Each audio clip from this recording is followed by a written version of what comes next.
सपने और लक्ष्य में एक अंतर है। सपने के लिए बिना मेहनत की नींद चाहिए और लक्ष्य के लिए बिना नींद की मेहनत। नमस्कार दोस्तों, आप सभी का स्वागत है आपके अपने YouTube चैनल ज्ञान स्टडी LMP पर।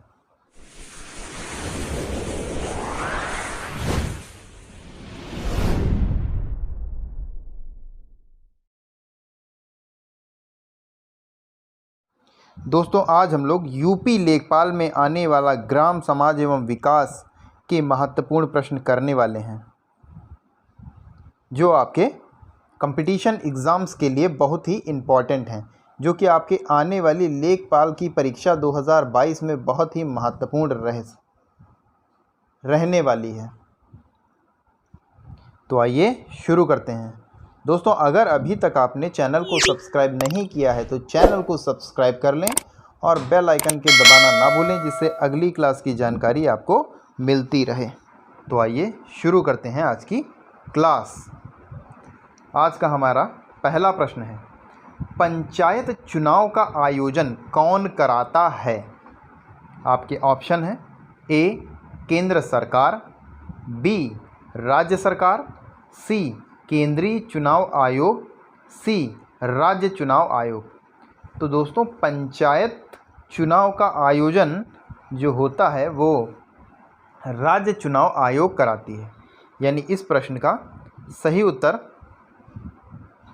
हो जाएगा ऑप्शन डी चुनाव आयोग। अगला प्रश्न है, भारत में प्रति व्यक्ति जोतों का आकार कितना है? आपके ऑप्शन हैं 1.6, बी 2.4, सी 3.6, डी 5.2। तो दोस्तों, इस प्रश्न का सही उत्तर है ऑप्शन ए 1.6। आइए दोस्तों, अगले प्रश्न पर चलते हैं। अगला प्रश्न है, भारत में बहुफसल कार्यक्रम कब शुरू किया गया था? आपके ऑप्शन हैं ए वर्ष 1967-68 में, बी वर्ष 1977-78 में, सी वर्ष 1987-88 में, डी वर्ष 1997-98 में। दोस्तों, इस प्रश्न का सही उत्तर है ऑप्शन ए वर्ष 1967-68 में।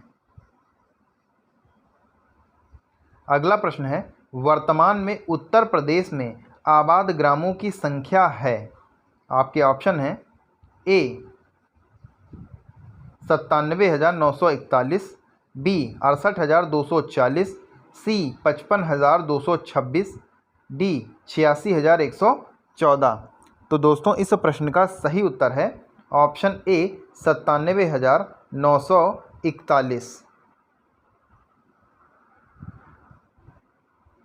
आइए दोस्तों, अगले प्रश्न पर चलते हैं।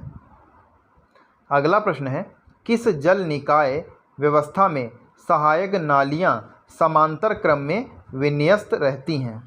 आपके ऑप्शन हैं ए प्राकृतिक प्रणाली विधि में, बी गिरोजियोन विधि से, सी हैंगर बोन विधि से, डी इनमें से कोई नहीं। तो दोस्तों, इस प्रश्न का सही उत्तर है ऑप्शन सी हैंगर बोन विधि से।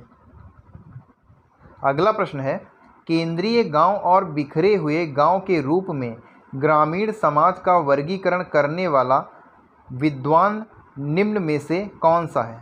आपके ऑप्शन हैं ए हेरल्ड, बी मैडजन, सी स्मिथ या डी जिमरमैन। दोस्तों, इस प्रश्न के सही उत्तर की अगर हम बात करें तो जिमरमैन इस प्रश्न का सही उत्तर, यानी हमारा डी ऑप्शन सही हो जाएगा।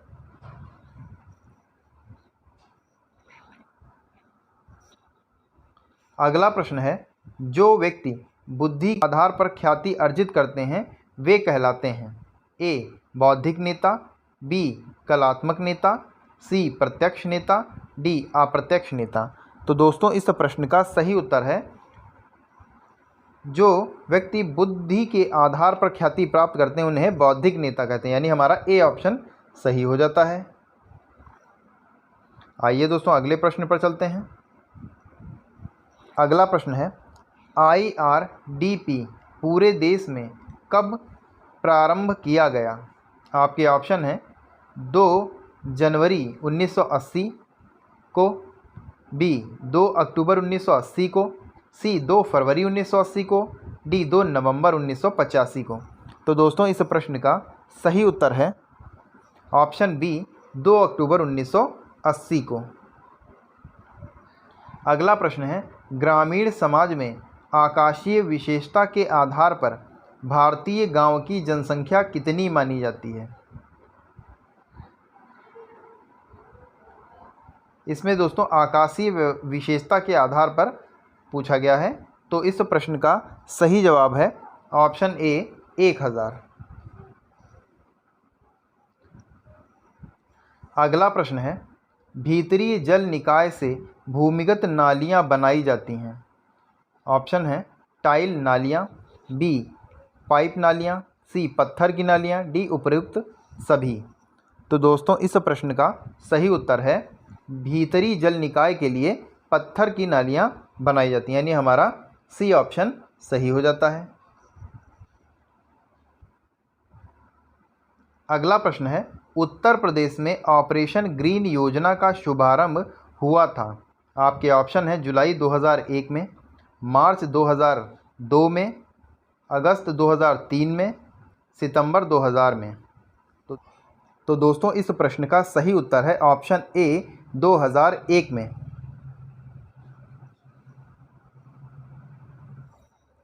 अगला प्रश्न है, उत्तर प्रदेश में 85% वर्षा होती है अप्रैल से मई में, जून से सितंबर में, जनवरी से मार्च में, नवंबर से दिसंबर में।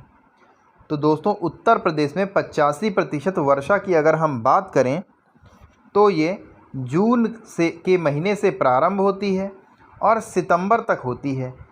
यह लगभग टोटल एक वर्ष की बारिश का लगभग में 85% होता है, यानी हमारा बी ऑप्शन सही हो जाता है।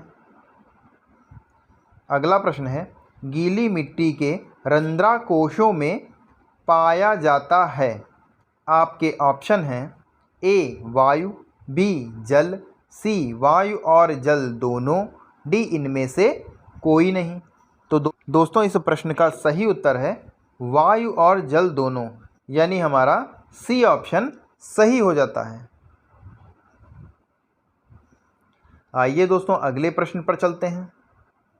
दोस्तों अगला प्रश्न है, लेवल यंत्र से स्टाफ पठनांक पढ़ना चाहिए। दोस्तों यहाँ पर पठनांक है, ऊपर बिंदी छूट गई है, रख लीजिएगा। आपके ऑप्शन है ए ऊपर से नीचे की ओर, बी नीचे से ऊपर की ओर, सी ऊपर या नीचे, और ऑप्शन डी है इनमें से कोई नहीं। तो लेवल यंत्र स्टाफ पठनांक होता है ऊपर से नीचे की ओर, यानी हमारा ए ऑप्शन सही हो जाता है। आइए दोस्तों अगले प्रश्न पर चलते हैं। अगला प्रश्न है, भिन्नता की शक्ति का संबंध है।